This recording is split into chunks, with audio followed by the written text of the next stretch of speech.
Underway. Okay, hello, and my name is Phil Jackman, and welcome to this evening's event on the living wage in business. So this event, though postponed from earlier this year, fits very nicely into the start of Living Wage Week. So that's great. And we've got a few speakers online with us tonight from Living Wage who are going to talk to us about what's going on. So paying a living wage that allows for workers to meet their basic needs would seem like a straightforward ask of any employer, in my mind at least. Yet I'm sure it's much more complicated than that, and we'll find out throughout this event. But first of all, I'd just like to give a quick introduction into NIBE, the Northeast Initiative on Business Ethics. Launched in 2013, is promoting ethical business across the Northeast, working with the business community of 5 regional universities and secondary schools. So we're trying to raise awareness and spread the message about the benefits of ethical business practice. So how does involvement in NIBE help your business? Well, we raise public awareness of the importance of doing business ethically through a network of interested people, events and information. We help organizations to strengthen their ethical culture and encourage high standards of business behavior based on ethical values. We collaborate with other UK and international organizations with interest and expertise in business ethics. And we help shape, support and promote ethical campaigns, such as the Fair Pay campaign. And we support research into business ethics and help people to talk about it. If business ethics is important to your business, you can be part of our network and help support us through our £100 club. Details are on the website. Okay, let's get started in terms of what it is that we want to do. Okay, so our first speaker is Caroline Preston from the North of Tyne Combined Authority, and she's going to talk us about the Good Work Pledge. Caroline, are you there?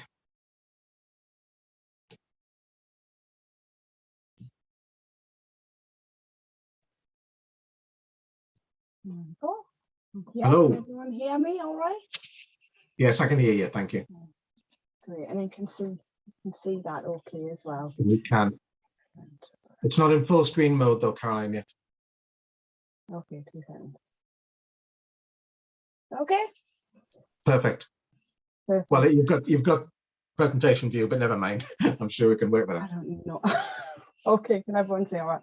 So hi everyone, I'm Caroline Preston. I work for North of Tyne Combined Authority and I lead on the project The Good Work Pledge that some of you might have heard of, and I'm delighted to be joining you all tonight for Living Wage Week. And first of all, I think it'd just be interesting to look at that picture on the left hand side of the screen there. It might be something that you know of from friends and families or people that you know that poverty is still a very real thing, and the mum there skipping meals and the kids don't, but I do. That's kind of like a real thing that's happening with families that are in poverty. So a bit of a serious line there opening up, but it's very real. So I'm just going to give you some statistics first of all, and see if you can think what these might relate to. So we've got 27,121, 15,900 and 9,600. Now these are probably from last year's statistics, so if they're not quite accurate, they've not been updated for this year yet. So the first one is actually the number of children in North of Tyne who are in absolute low income families. So that's families with an income below 60% of the median income. And for me, I'm just uncomfortable with that. I think 27,121, that's just in North of Tyne, of children that are going to be, growing up with less opportunities, and it's not what we want for our families in the North of Tyne. So also 15,900, and that's people in the North of Tyne who have got non-permanent contracts. So that's things like, they don't know whether they're going to have a job from 1 week or 1 month to the next, and that's really, really stressful for anyone that's been in that situation where, you don't know whether you're going to be able to pay your rent on your mortgage next month. And then the final one, 9,600, is residents north of Tyne that are working 10 hours a week or below. And out of the 9,600, the 7,300 of those are women. Now, it's not always a bad thing, because sometimes people just want to work 10 hours a week because they've got you know, other things they do, but it's a problem when people can only get 10 hours, or there's certain circumstances where they can only, you know, get 10 hours work, and that's kind of sort of another thing added into the mix there. So a few more stats there. People earning below the real living wage in north of Tyne, 26.7% in Newcastle, 24.1% in Northumberland, and 19.5% in North Tyneside. Again, you know, that's an awful lot of people, isn't it, that are kind of struggling on low wages. So just before I go into what the Good Work Pledge is, I just think, you know, this can't be fair.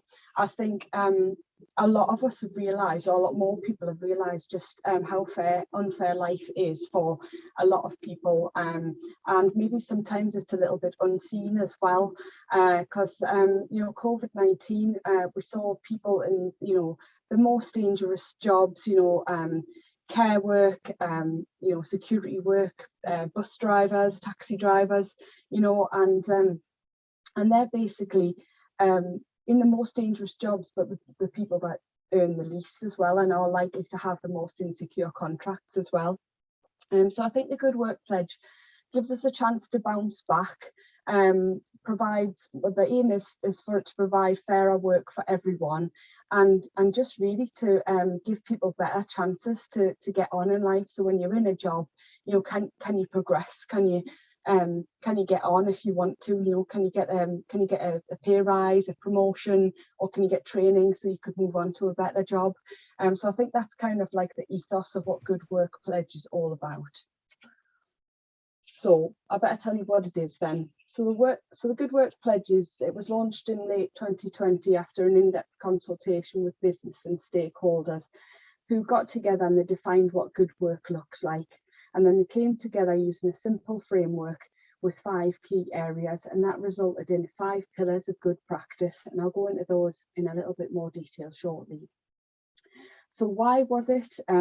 Because we wanted the north of Tyne to be a fairer place to live, to offer more opportunities for people to live a better life. So we want to help people have access to better jobs, better future and fair chances, and also be in a job where they can go to work and they feel valued, they feel informed and secure, and they're able to earn a decent wage. I mean, that would be ideal if everyone could access that. And in terms of, is your business suitable? If you've got 1 employee or more, then this scheme is suitable for you, because we are flexible in terms of, you know, how you interpret the criteria for this. It's zero cost. It doesn't cost to join, and you'll be helping us to build a community where we'll be looking at, you know, how can we get the community together to help each other? How can we give you learning opportunities? So it's part of a kind of a growing community that we hope to do more and more with. And also, if you're a small business and you feel like when you've looked at the criteria that you don't quite meet either of the 2 levels, then you can use it as a tool as well to work towards it. So you know, it'll identify what it is that you need to be doing, and maybe if you're only doing 1 or 2 of those, then you know the areas that you need to work on as well. So these are the 5 pillars. That's valuing and rewarding your workforce. So that's things like pay, flexible working, feeling valued, rewards and benefits, job security, you know, not using 0 hours contracts and casual contracts when, you know, as a bit of a last resort, really, kind of as an emergency measure or for seasonal use, peaks and troughs, that sort of thing.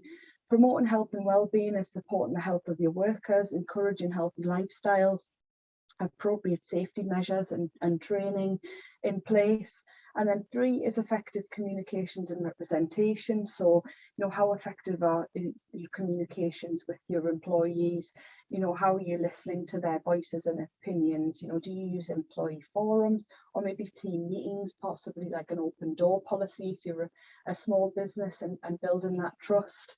And then 4, you've got a balanced workforce. So it's things like, you know, how inclusive are you? So when you're recruiting, you know, are you using an inclusive recruitment method, and considering how you might recruit the future of your workforce. So you're giving opportunities to young people, for example, or long-term unemployed, to get work experience, because you never know where that talent is going to come from in your business. And then finally, a social responsibility is things like, are you in tune with your community? Do you work with your community? Do you know what their needs are? Also looking at your social purchasing as well. Do you purchase, do you purchase from a local supplier, or are you concerned about where your products and services are coming from? And are you actively trying to reduce your carbon footprint, which we all know is like very, very important, especially after COP26. So that's the pillars, but I'll go into where you can find more detail on those shortly.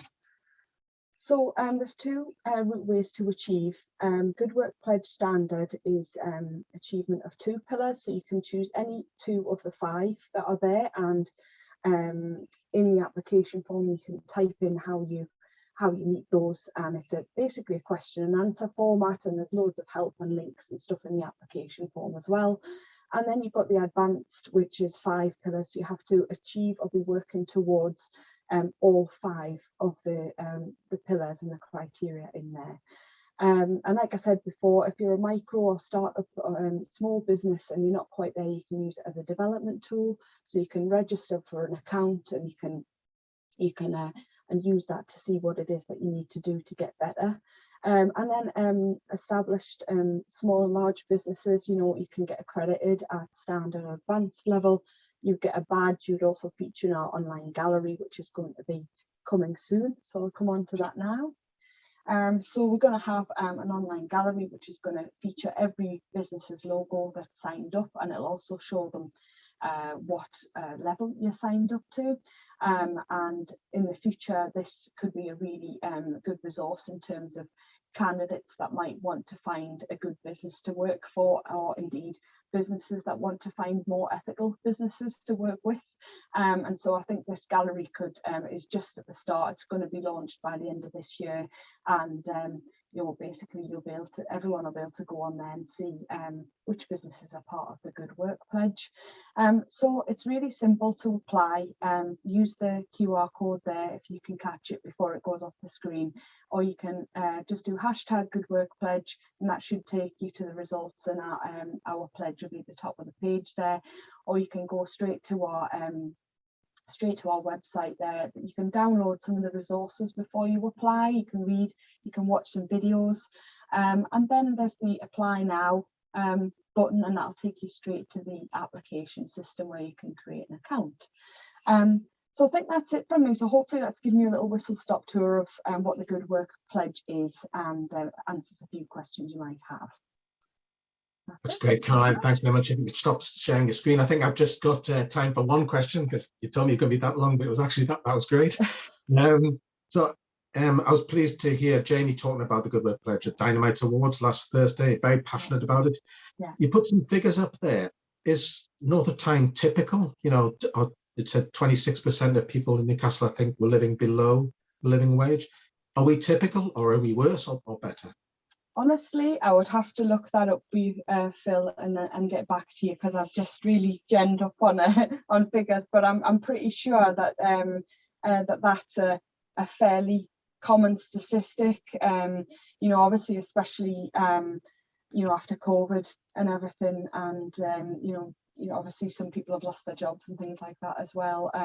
But at least I think COVID highlighted the unfairness, and obviously what we want to do is, we want to change it so that it's better for everyone. So that's why we're doing this.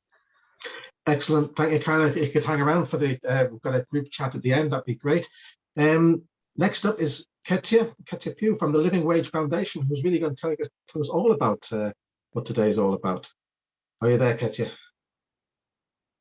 Yeah, thanks. I'm just sharing my screen. Give me 1 sec. This is a full screen. Hopefully everyone can see my screen all right. Perfect.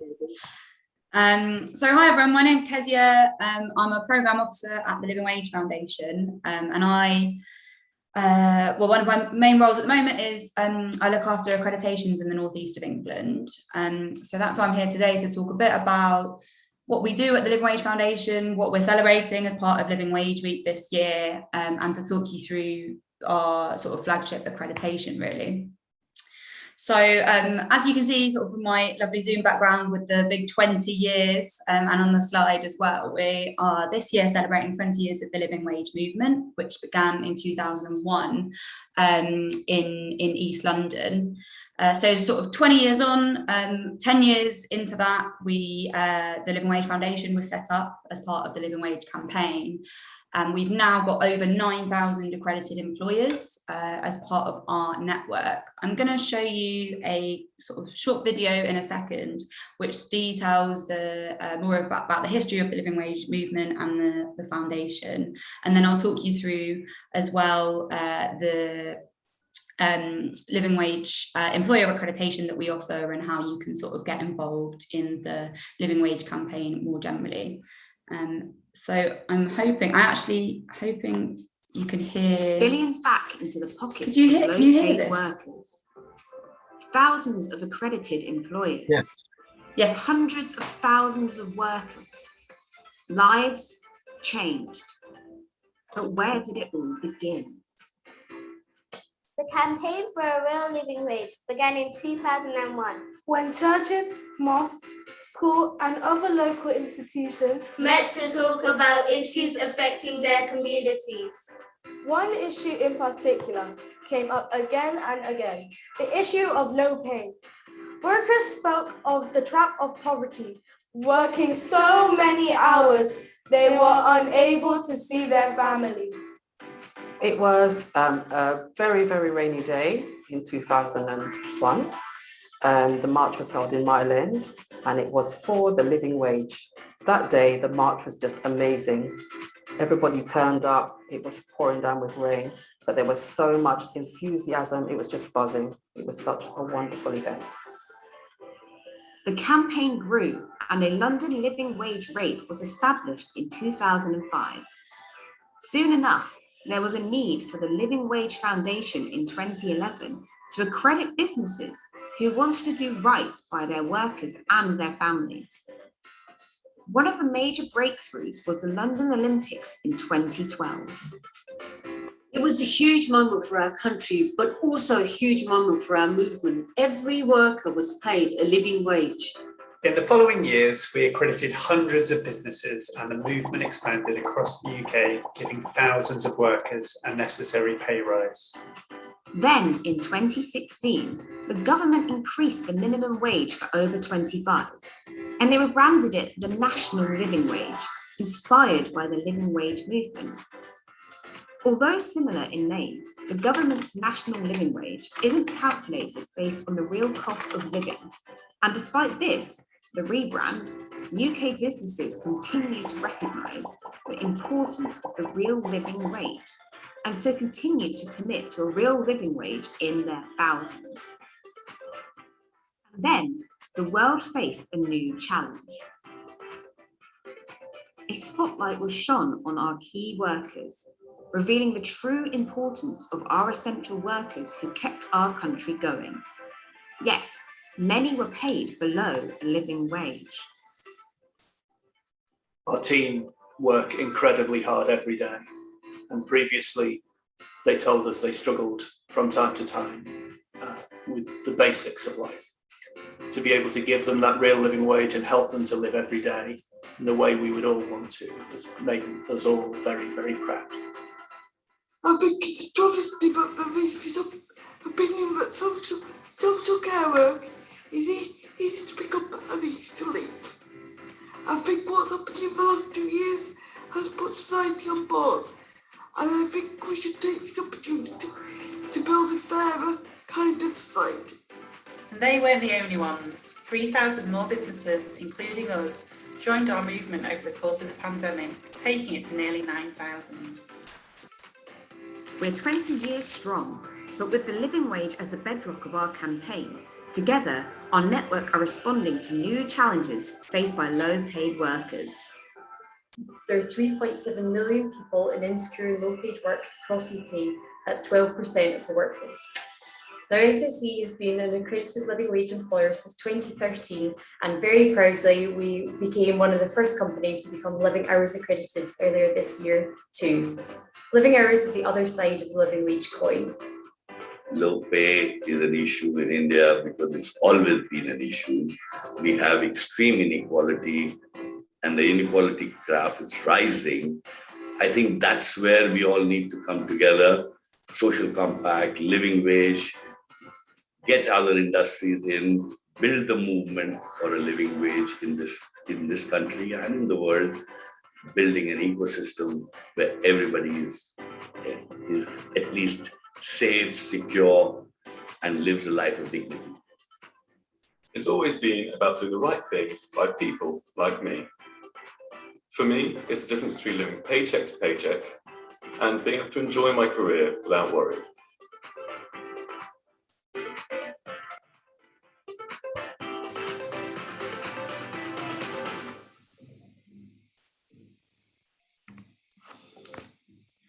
Great, so that was our Living Wage Week 2021 video, and hopefully that gives you a bit of a snapshot of the history of the campaign, what sort of we've been working on over the past 10 years at the foundation and 20 years of the campaign, as well as thinking about the other schemes that we have that we're sort of thinking about the future of the living wage and what that means for employers in our network.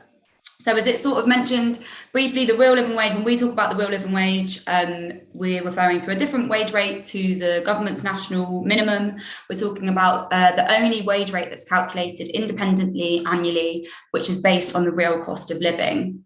And we announced the new rates this morning, which are £9.90 in the UK with a higher rate of £11.05 in London. So there's still a sort of a significant gap between the government's like national living wage of £9.50 that's going to come in next year and our real living wage rate. So what do we do at the foundation? We have sort of three broader streams that we work on.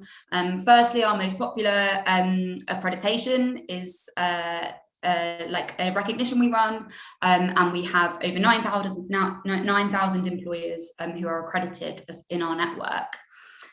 Secondly, we provide intelligence, like advice and support on how to implement the living wage, and that's something that we can support all of our employers in our network as part of the process of becoming an accredited living wage employer. And we also influence, we have a public forum to support the living wage, which includes Living Wage Week, which is happening this week, of course, in November, which is when we get sort of the most interest in the living wage, most inquiries, that sort of thing. We have events happening across the country as well. So I'll talk a bit about the problem of low pay as well and why this sort of is significant in the Northeast as well in particular. So each year during Living Wage Week, we release our sort of new annual report on the number of jobs that are paid below the real living wage rate. And with that research, there's sort of a continued problem that you can see here, particularly in the Northeast as well as across the country. So 20% of employees in Northeast England earn below the real living wage. Low pay is also a gender issue, so that's a higher figure if you just take into account women, so 23% of women in work in the Northeast earn below the real living wage compared to 16% of men. Low pay is also a race issue. More generally, 16% of white workers in the UK earn below the real living wage compared with 19% of those from a racialised community. There's 2 in 3 children in poverty who have a parent actually in work, so obviously that's a massive issue for those who are in terms of in-work poverty. And obviously, as we all know, inflation is increasing, so the squeeze on low-income families is definitely intensifying. So I think this is something that we at the foundation would always argue is now more important now more than ever. So what's the solution to this? We believe one of the biggest solutions to in-work poverty is to become accredited with us and to become a living wage employer, to ensure that all employees, both directly employed staff as well as any third-party contracted staff that you have who provide you a regular service, are also paid at the living wage rate. So there's 3 broad steps to becoming accredited with us. Firstly, paying all the directly employed staff. Secondly, having a plan in place for your contractors. And thirdly, when this is all done, completing an online application form. And so there's a link there, which I'll also share in the chat after I finish speaking, takes you to our website to fill in an inquiry form. And once you do that, you will have sort of consultation with a member of our team who will be able to guide you through the living wage employer process. Obviously, related to our events theme today, I thought I'd share some figures as well that we have. We sort of survey our network of over 9,000 employers to get up-to-date statistics on the benefits of becoming a living wage employer. So obviously we know it's good for the workers themselves. We know the impact that it makes in their lives, but also in terms of the benefits to businesses. So as you can see on the screen here, we've got 60% of businesses in our network who say that the living wage has improved recruitment and retention of employees on the living wage.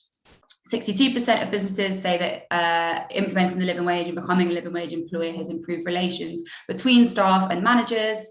86% say that the living wage has improved the reputation of their business, particularly compared to sort of other businesses they might be in competition with, for example.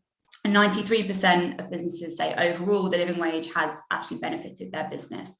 So these are some really sort of positive statistics that come out from our polling of employers in our network, and we hope sort of show the benefits of implementing the living wage for businesses themselves.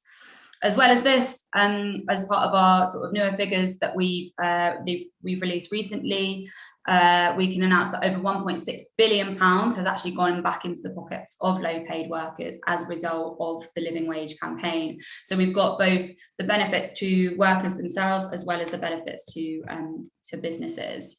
So thinking about obviously what we've had 20 years of the living wage campaign, and we're thinking about what the next 20 years looks like for us. So obviously, as well as our living wage employer accreditation, which I've spoken about, we have a number of other schemes that we run alongside that. Living hours, which was touched upon in the video that I showed, which provides security of hours alongside the real living wage. We're sort of very aware of this increasing problem of insecure work, of 0 hours contracts, for example, with no sort of guarantee of receiving a sort of consistent living wage. So living hours is a scheme that sort of works alongside that, ensuring that workers in insecure work are provided that security. We've also got a global living wage scheme which strengthens national movements around the world to ensure that workers across global operations and throughout different supply chains internationally are paid a real living wage. And we've also got our Making Living Wage Places scheme, which is something that's excitingly going on in the Northeast in Sunderland, with the sort of coming together of Living Wage Action Group. So the scheme itself sort of recognises and celebrates geographical local communities and areas, city, towns, regions that are doing more to sort of expand the living wage in their area. And that's something that's, as I said, sort of is going on in Sunderland, with the council heading that up after having become our first local authority in the Northeast to become accredited with us. So that's like, I guess, it from me for now. I'm really happy for you to answer any questions that you might have. My email address is on the screen, and obviously we're around if anyone has any questions after this as well. Yeah, thanks for listening. Thank you, Kezia. That was really, really good. I'm now filled with huge optimism and pessimism at the same time. It's such a strange subject. COVID has certainly cast a harsh light on society, particularly around just opening up existing inequalities, I think. So could I ask you just hang on? I've got loads of questions, but we've got the next speaker up, who my understanding is Anthony Robson, Managing Director of QE Facilities, who I believe are a Gateshead company. If that's right, are you there, Anthony? Hi, Phil. Yes, I am. Can you hear me okay? I can hear you fine, thanks. And I think you're going to talk to us why you pay the living wage. Yes, I am. And I think a lot of the recent work that we've done, we've only just been accredited, and I mean just been accredited in the last couple of weeks. And we've worked with Kezia over the last month or two, really, to get us to that stage. Basically, we're a fully owned subsidiary of an NHS body. So QE Facilities Limited was born out of this sort of movement within the NHS to create subsidiary companies to provide services. And what we tried to do was to avert what had happened in some other trusts, where services, facilities and estates management in particular had been outsourced to companies who didn't have brilliant terms and conditions.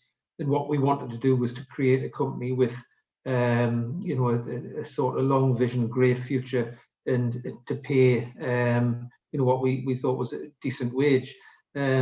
Over the years, I've spent my time as finance director, and I became managing director earlier this year. And you know, I'd read quite a bit about the Living Wage Foundation myself, and was extremely impressed about the pledges that companies had made and how successful businesses had adopted you know, the real living wage, and made it much more appealing to the wider business community. And you know, given that I've worked sort of in the NHS now for about 38 years, what I wanted to do was to create a workforce within Gateshead that tackled some of the problems that, you know, that Caroline quite eloquently talked about in the same vein north of the river. And you know, some of the inequalities that we have in Gateshead are vast. We have something like 1 in 4 children live in poverty.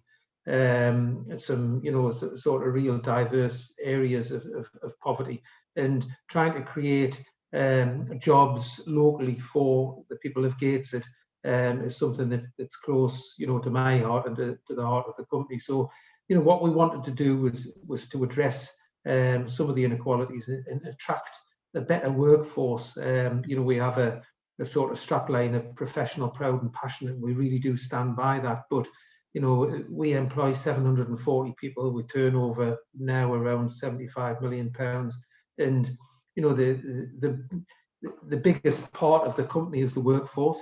Without a doubt, without the workforce, you know, we wouldn't be anything. And we've got a brilliant workforce, and we want to really make a pledge to them for their future. Hence, earlier this year, we decided to look at our entry-level wage and bring that up. Which we duly did to £9.78, and you know, that was a commitment to every guy that works for us and every girl. And what we want to do really is to take that forward year on year, and recognise the work that the Living Wage Foundation has done, and be very much an active partner in that, and you know, play a role for the future in that week, and encourage that, not just in Gateshead now, because we've sort of gone national, so we employ staff right across the country, and particularly down Coventry in the West Midlands as well. But you know, I mean, simply put it was the right thing to do for us, and our commitment to the real living wage and the actions we've taken has resulted in this year 410 directly employed full and part-time employees, over which 2/3 of them are female, are now being paid more than the current living wage, if you want. And you know, it's the impact on our suppliers as well. So part of the, you know, the job of being accredited, if you want, is to look through the supply chain and ensure that the suppliers that we work with are also paying the real living wage, and trying to encourage that. You know, across the spectrum, I think is, you know, just something that we're really pleased to be part of. So it's, you know, very much it was an easy decision for me, a bit more of a headache for the current finance director, but it's, you know, it's something that will work, because I'm pretty sure, you know, after reading the experiences of IKEA and Brewdog, and you know, the biggest problem we had was turnover of staff. And the attrition rate, and you know, we want to be ahead of the game, and we want to have a stable workforce for the future. And I think, you know, it's an absolutely fabulous idea, and I think it's something that I'm pretty sure will expand across other businesses when they see the success that, you know, I'm pretty sure we're going to have, and that everybody else has had, you know, by signing up to the foundation. So I'm extremely pleased to be here today, to be part of everything that's been talked about, and you know, to try and address both locally and beyond those serious issues, which you know, at the base of everything, actually help to solve the problems of inequality that we have across the whole country, but specifically in the northeast. Thank you, Excellent. Phil. That was really good and really heartfelt. And 750 employees is no small organisation, so it has been an effort to. Can I just ask you one question there before we go into the next section? But was this top-down driven, bottom-up driven, organically driven? What was the motivation behind you really to get this into the organisation? I think it was, something that we'd looked at and always wanted to do, but we hadn't actually taken the step. And we just thought this year, after what had happened, certainly over the last 2 years, it was time to really not just reward the workforce, but to invest in the future. And this is an investment in the future for us. This is better than an investment in any asset. The biggest asset we've got is the human asset, and that's where we want to pledge our future. Excellent. Thank you, Anthony. And if you could just hang on for the conversation I'm going to have at the end of the event, that'd be great. Kezia, have you got a video that you're going to show now of the what it means to the workforce? Yeah, I do. Got another video with some quite powerful testimony of some workers and talking about the sort of impact that the living wage and being paid the living wage has meant for their lives. So I'll just get that up now.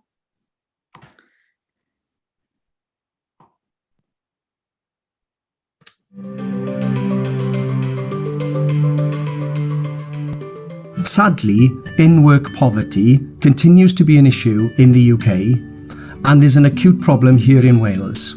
One way to respond to this problem is to ensure a real living wage is provided not only to directly employed staff, but to those support workers often subcontracted to provide a particular service. For me, living wage is the difference between scraping by each month and watching every penny and being a bit more comfortable, having a bit left at the end of the month that I can save or I can use to treat myself. Since the living wage was implemented at Edinburgh Dog and Cat Home in 2019, it has had a big impact on the kennel team here. We all feel more valued and as such it's boosted our morale. It's also helped us all on an individual level as well. I have colleagues here who live alone and who rent in Edinburgh, and that was a struggle, and now that they have a bit more money it's a bit easier for them. I personally got married recently and bought a home, so obviously having more money each month has helped towards that as well. Without the living wage, I certainly wouldn't have been able to make ends meet. I'm a single parent and that puts pressure on you in any circumstance, but not earning enough money really puts the pressure on. The living wage just puts you into the bracket so that you can perhaps take your child to a museum and buy them an ice cream. At Edinburgh Dog and Cat Home, we're very proud to be real living wage employers. It's not just about the moral argument that can be made for a living wage and tackling in-work poverty. It's also about the realities that it does make you a better employer. You see an improvement in your culture, you see an improvement in your performance, and overall we do attract and keep much better quality people. Before we became Real Living Wage, we had challenges within the team around levels of morale, around sickness levels. We did have a challenge of keeping great people as part of the organisation because they'd be looking for better salaries. We became Real Living Wage. We've seen an improvement in our sickness rate has dropped from 8% down to less than 1%. We have a really great team culture of people who feel valued and see that their role is something that has value and importance to our mission and what they do. The living wage doesn't just benefit our workers, it also benefits the local community because obviously we're able to spend more within the community.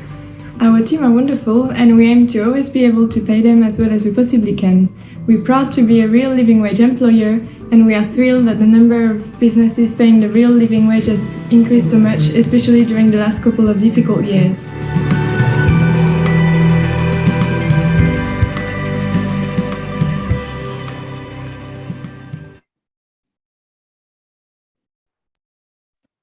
Excellent, Kezia. Thank you very much. That was really inspiring. So can I ask everybody who has been a speaker to come back up? But I've also got, I think, 3 other people, Adam, Rachel and Iain, who haven't spoken yet, but are going to be on the panel. I've just got a few questions to ask. Hi, Adam. I can see you. I'm not sure about Rachel and the rest, but I can see you, Adam. So let's start with you first. I think you wrote a blog for us last week about the living wage. Why wouldn't you pay it? What was your thinking behind this, and what was your thinking about being involved in the living wage? I guess the thinking behind the blog was just that's the first thing that comes to mind for me, and I think Anthony said something quite similar himself, that both from the perspective of the ethical, or the wanting to make sure that you've got that you're paying your team the fair amount of money, but also in terms of the business advantages. I think it's something that really, when we first embarked on living wage accreditation in my previous company, it wasn't particularly something that we thought about. It was all about paying people a fair wage, but actually the benefits that we saw after that, both in terms of that were talked about in the film there, in terms of finding great people, keeping great people, the kind of strange sort of knock-on effect that you start to have to be part of something where you have to start working with other companies who are living wage accredited as well, and the inspiration you can give to others who you're working with to take it up. It all just came together to just say, that this absolutely makes sense, and why wouldn't you do it? So that was my challenge, and I'm yet to hear an answer, but I'm sure someone will challenge me on it one day. But I think it just feels like the right thing to do on so many levels. Excellent, thank you very much for that. Rachel, I think you are with an organisation called Mortal Fools, works with young people. Well, tell us what you do, and that'd be a good start. And tell us why you're involved in this living wage. So I work with theatre, drama and creative learning company Mortal Fools. We co-create theatre with young people and adults based in Northumberland and across the wider North East. We use drama to engage, enable and empower folks to make sense of the contemporary world around them. So that's what we do. We are in the position of we're 10 years old as a company next year. And over the last 3 years as a business, we've gone through significant growth, going from a small business, small charity into something quite a bit larger. And that process of growth, I think, has given us the opportunity to start to think about what type of business we would like to be, scaffolding, making sure that our values are really present and active, and building up who we want to be as a business, and a business that we want to be proud of. And one of those things was obviously, living wage accreditation. In our industry, in the creative sector, freelance and 0-hour contracts are the norm.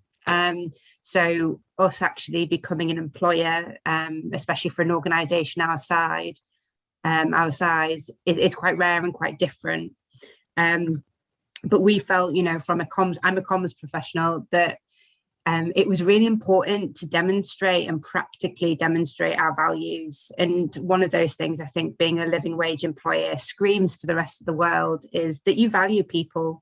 You really value people, and you want to invest in them. You want them to be happy and healthy and have a good life outside of the business. So for us, it was really important to do, but we're one of the few in our industry, and we're constantly reminding other businesses and other organisations and venues to do the same. And it's very typical as Mortal Fools. We're proudly, creative disruptors and lead by example. So it was something that was really, really important for us to do. So even when a young person, we often give young people their first ever employment within creative industries at 16, 17, 18, that young person is getting paid living wage from, the very beginning of their work, which is great. And well, not just great, it's right. So yeah. Excellent. Okay, man, the third person to, thank you very much for that, Rachel. The third person I'd like to speak to, who hasn't spoken yet, is Iain. So we've heard from the managing director, but let's hear from the head of HR, the HR director, what effect has this had upon your business? Does it make you a better employer? Yes, very much so. I joined, just to give you a bit of background, I joined QE Facilities in June, and we basically had a meeting of minds with Anthony and the finance director, and we decided this was the right thing to do, for the workforce, because obviously when I first come in, the first thing I look at is, workforce attrition, morale. And basically I spent the first few weeks going around, meeting all the frontline staff, meeting the manager, supervisor, and just getting a feeling from them. And there was a few issues. And the living wage is something I've been pushing for quite a while. And then Anthony, he said, right, let's do this. So then, you know, we got in touch with Kezia. Kezia gave us the kind of what we needed to do, because it's quite a big project, as someone touched on. You know, it's 750 staff, it's 24/7, 365 days a year, because we basically do all the stuff in the background, you know, in support of the delivery of the healthcare services, you know. So but when we started speaking to people about it, you know, the feeling came back would be, you know, it would be brilliant, because it was something to give to the frontline workers, you know, a recognition, and not just a one-off, you know, pay award, but a long-term investment in them, to see that we want to invest in them. We want to become the employer of choice within the communities that, you know, that we work in.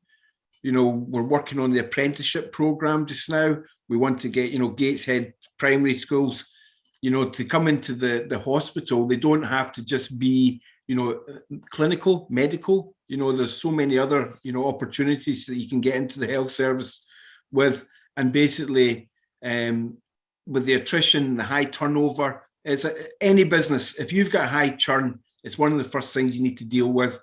And the living wage was the perfect answer at the right time for us. You know, it's been a lot of work to get there, but the feedback, you know, from the staff so far has just been like wonderful. And, you know, and we're just going to build on this, because it's not just a one-off. It's, you know, every year we're going to develop it, and we're extremely proud, you know, to be, you know, such a big organization, to actually, you know, we're part of the NHS, and we've now signed up to be living wages.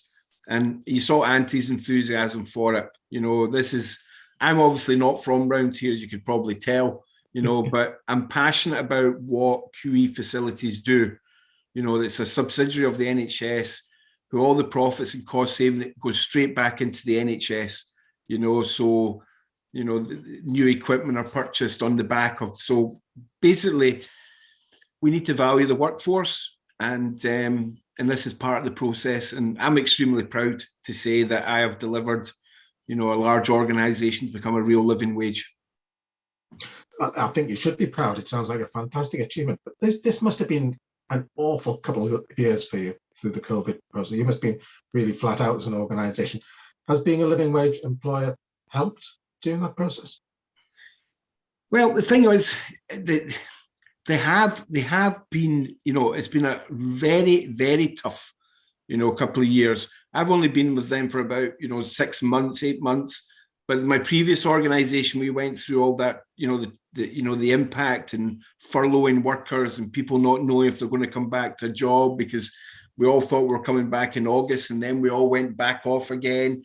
And, you know, being in HR, honestly, it's been a really tough 2 years, and that's just trying to manage it. But to be subject to it is even harder for the individuals.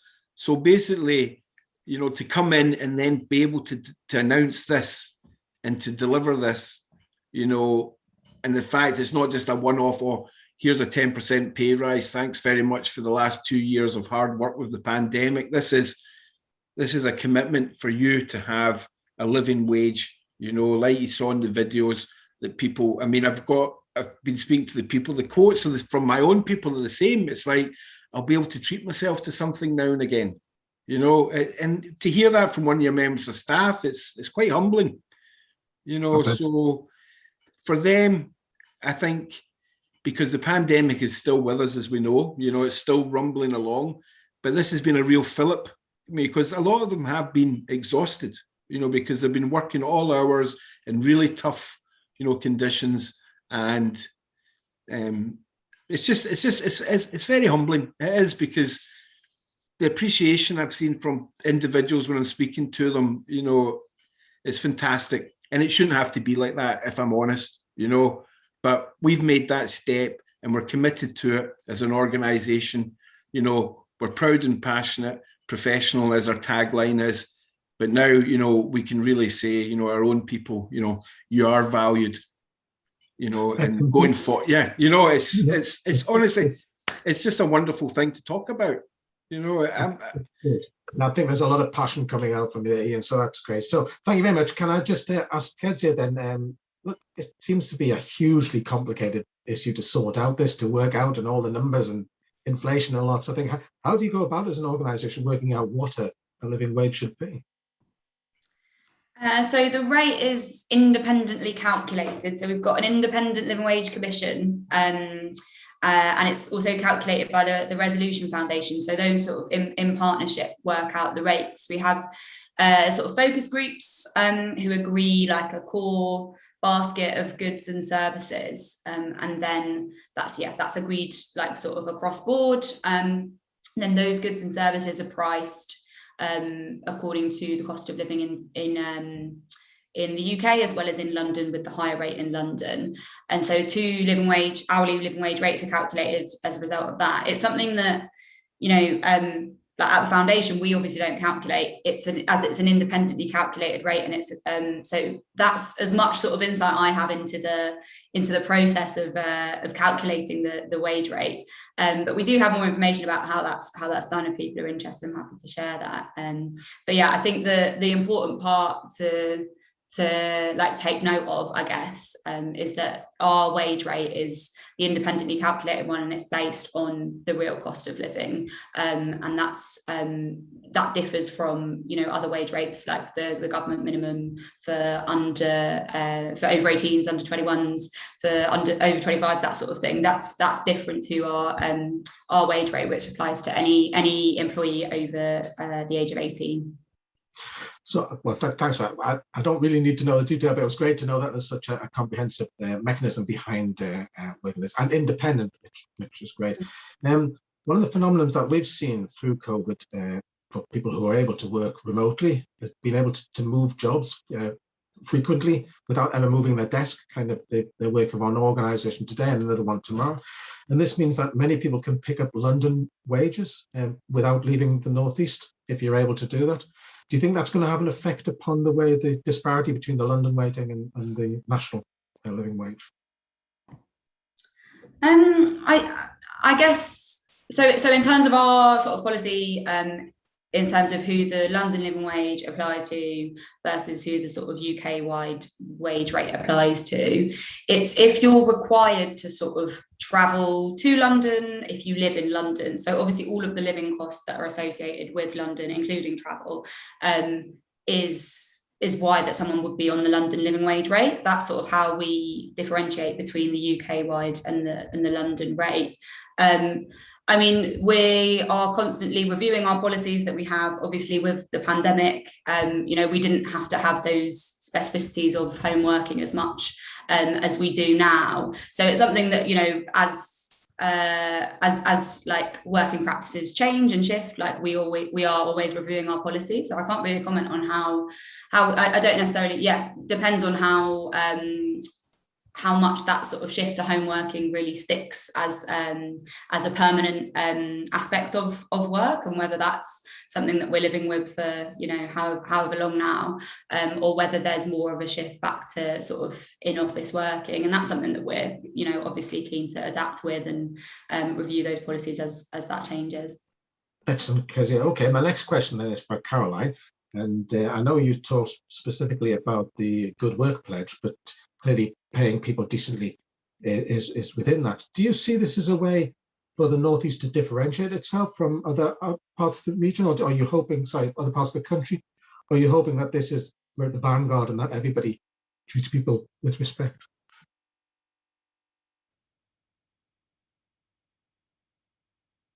Caroline, are you there? I'm on mute. Usually me, Caroline, who does that. I still haven't learned. We're not the only combined authority that's taken this initiative. There's a big drive for good work. So Manchester have got their Good Employment Charter. London have one, which is quite well established. So there is, but I think as well since COVID, there's just been a massive awareness of the unfairness in society, and I think it's really highlighted and opened people's eyes as to what exactly is going on. So yes, certainly, we want this for north of Tyne. The mayor is really passionate about everyone having access to good opportunities, and so he's backing this all the way. But certainly, you know, there are other combined authority areas that are doing similar things, and we are looking to work together on some national campaigns as well. So. Excellent. Thank you very much. Right, Adam, I'm going to ask you a really difficult question now, if you don't mind. Well, even if you do mind, I'm still going to ask you. But look, we live in a competitive environment. Can work ever be fair in terms of this? You know, is there always going to be pressure on people to pay people less? Well, I guess, I mean, it's part of my feeling comes about sort of where the power lies and who businesses and organizations are actually for. And so I think there's a question about that. And again, I think that not just with the living wage, we're seeing employee ownership and similar types of involvement in having a better quality of life becoming more and more at the forefront of businesses. So I think, I mean, if you look, you've only got in my day job, we work a lot with startups, we work a lot with investors, and the concept of sort of ESG, environment, social and governance is starting to very much slip into the mainstream of how to look at businesses. So I think, honestly, I think things are changing. I think employers and companies are thinking not just as a sort of an add-on, as I think a lot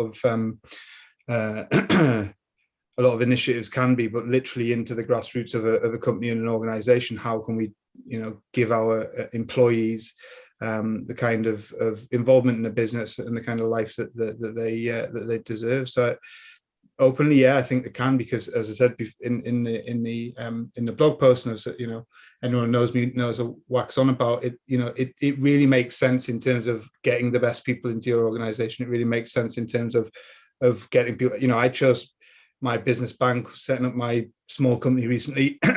I chose my business bank based on whether they're a living wage employer and other things in a similar vein. So yeah, I think it's really. I think the tides are changing. I think, we're seeing it come through the generations as well. And I think there's a big movement.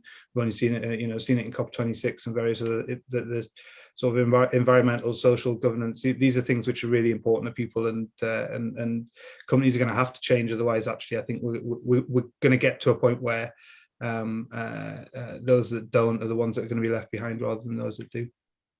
So you and I have known each other quite some time, and you do bang on about it, which is great. But so in effect, what you're saying is that the living wage actually can be a competitive advantage. Yeah, I've literally seen it. I've seen it myself in terms of contracts I've won in previous roles. As I said before, my consumer choices go around these things. So I think other people's will as well. So yeah, absolutely, 100% believe that it's and sorry, the nature of the living wage in terms of, this isn't just about paying your staff the living wage. It's as Claire was mentioning earlier on in the chat, this is about the contractors and suppliers, and it's about having that knock-on effect, which, as I said earlier, is actually really kind of for me, in terms of the good feeling. It's a crucial part of it when you're speaking to people and saying, well, are you a living wage accredited? And if not, you have to, you pretty much have to turn around and say, sorry, I can't work with you. I'm going to go and find the people who are. So I think it's absolutely a competitive advantage. Clearly, that's not the reason for it being, but I think it's the Living Wage Foundation, I think, is actually a driver, much like B Corporation and various other movements, that these are drivers for actually changing the way that we do business and changing how we think about business. And I think it's a massive change for good.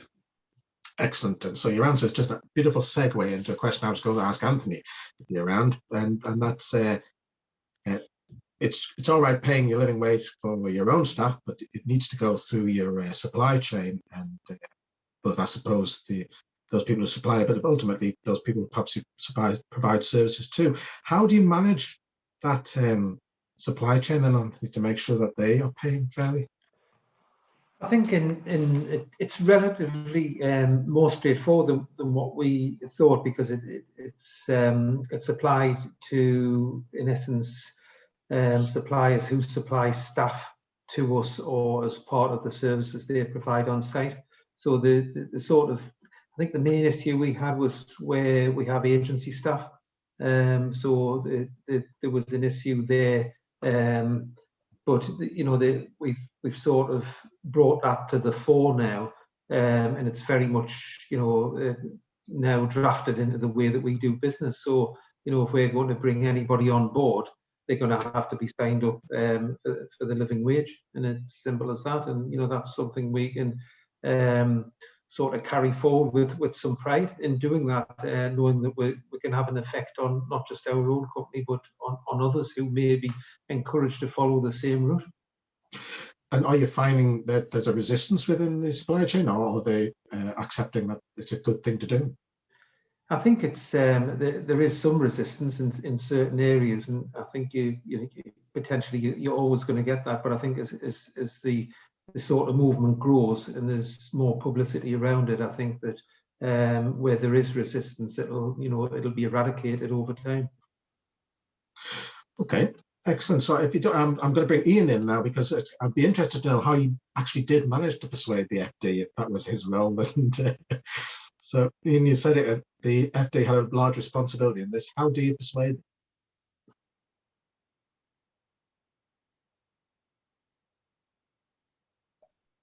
Iain, are you Sorry, there? I was on mute. Yeah, I did the same. I'm still not learning. No, but no, as you know, the finance director, as you quite rightly said, how did you manage to persuade him? You know, but then, because basically by drilling down into, if you analyze, you know, your statistics, your trends, I was looking at turnover rates.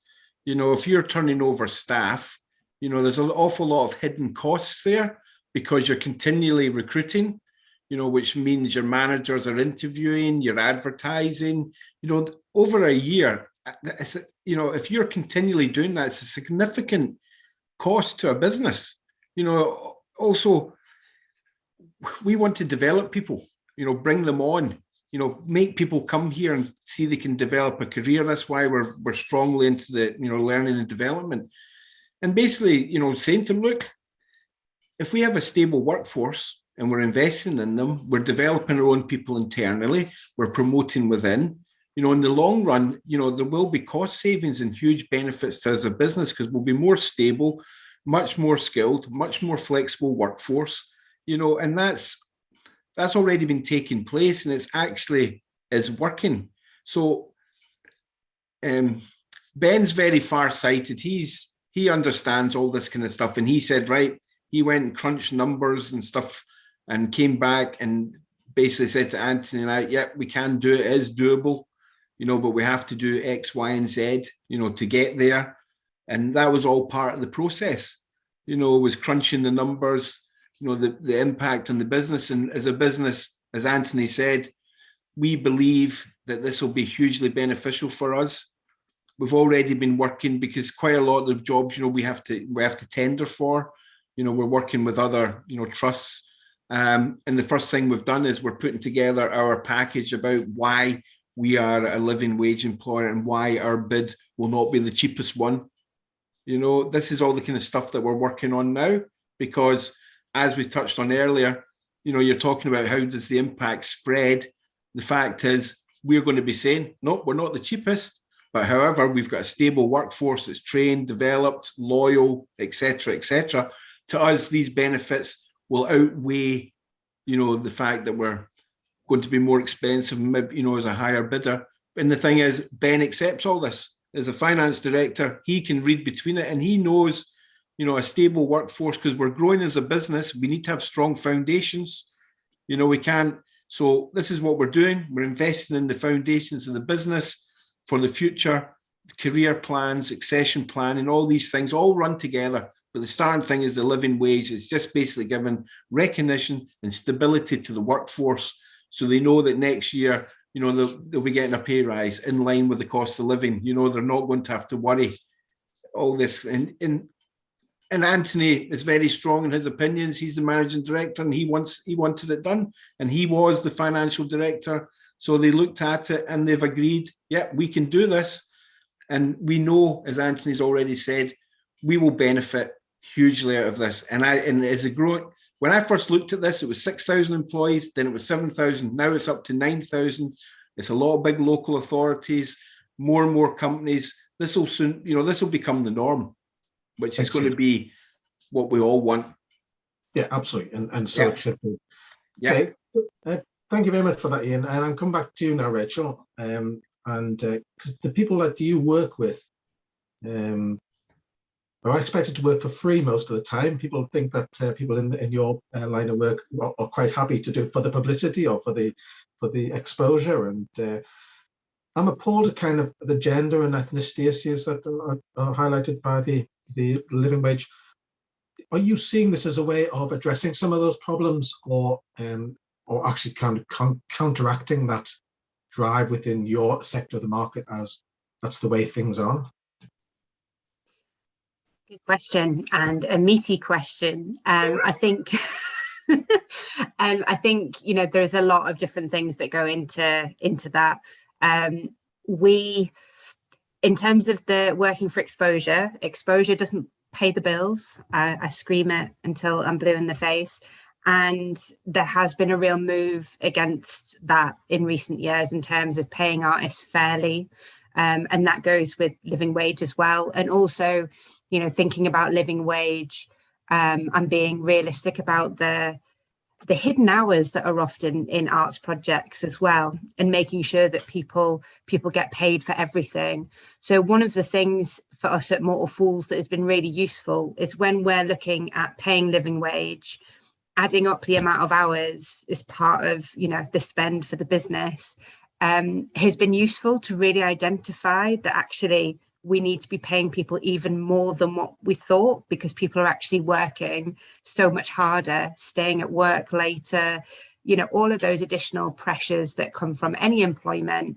But it's very unfair to expect people who are getting paid the living wage to also be staying behind and all those other things. So we're really proud in the fact that our artists get paid fairly, our young people get fairly. We go above and beyond. Arts Council living wage is the minimum, but nobody on our books is getting paid the living wage. It's much more than that, and that was really important to us.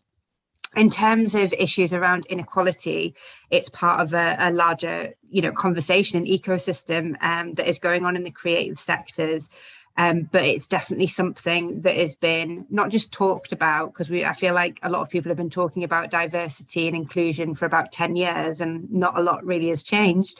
But there's been some real positive action, especially across COVID, to really step away from structures and systems that we kind of, were holding so close to ourselves as norms. And the pandemic has given us an opportunity to see a different way and to speak to new people and actually be a lot more outward facing than, head to the ground, inward facing. So has living wage impacted diversity and inclusion directly?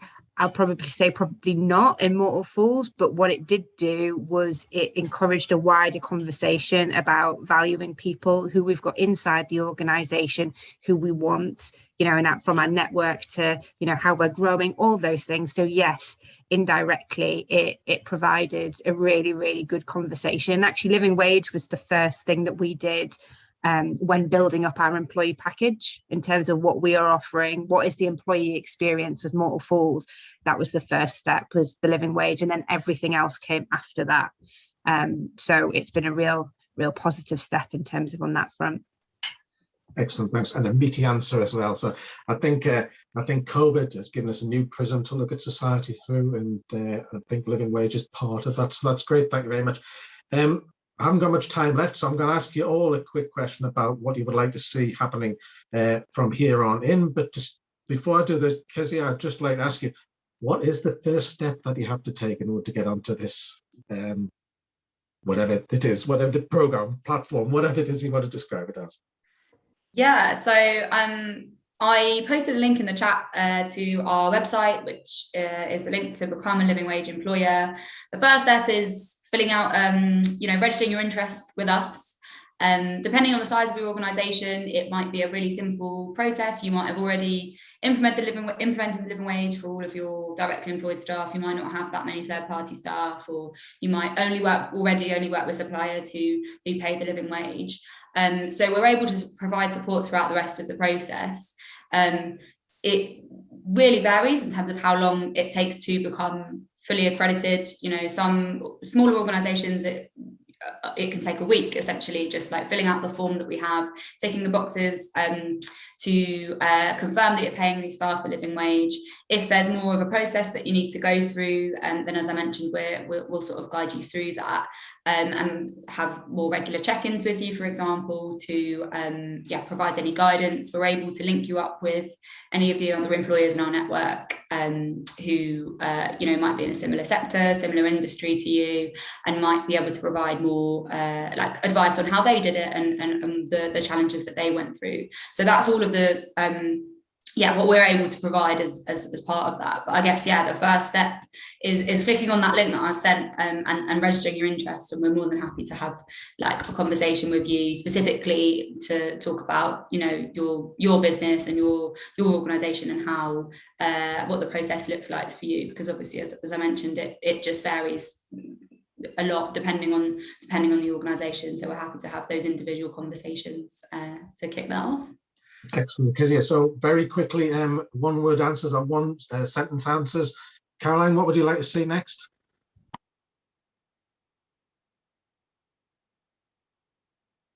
Just unmute myself. Basically, I just think we want as many businesses as possible to join up to this and the living wage, because the more of us that do good things, even if you can't achieve one of the levels straight away, just work towards it, even get on the pathway to doing good things. And obviously the more people who can get signed up, the more people who are passionate about making a difference, the more of an effect it's going to have on our people. Get on the pathway to doing good things. That's a great saying. Thank you very much. Anthony, what would you like to say? I think, very much down the same vein as what Caroline said and what Adam said earlier, that, it's part of that journey, isn't it? It's social value. It's a foundation stone, and you just build on it, and it's going to be a better place for everybody if everybody follows that path. Excellent. Thank you very much. Iain, anything to add?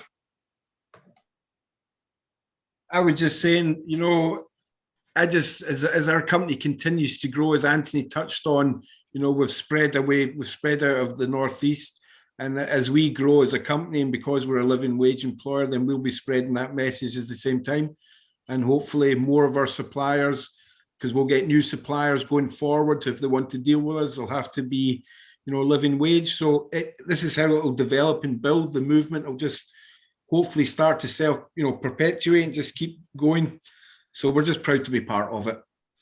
Excellent. Adam? Call me an idealist, and I'm glad to see that the Living Wage Foundation is also moving into living hours and various other things. But it'd be quite nice for the Living Wage Foundation to be out of a job, in the sense that the government actually adopts an actual real living wage as the basic minimum. That will be my that's where I'd like us to go next. But we'll see how long that takes. How to win friends and influence people. Yes, absolutely. And finally, from Rachel, what's your closing comment? Stop talking about it and do it. Excellent. Thank you very much. Well, that's come to the end of the event, and thanks to all the contributors.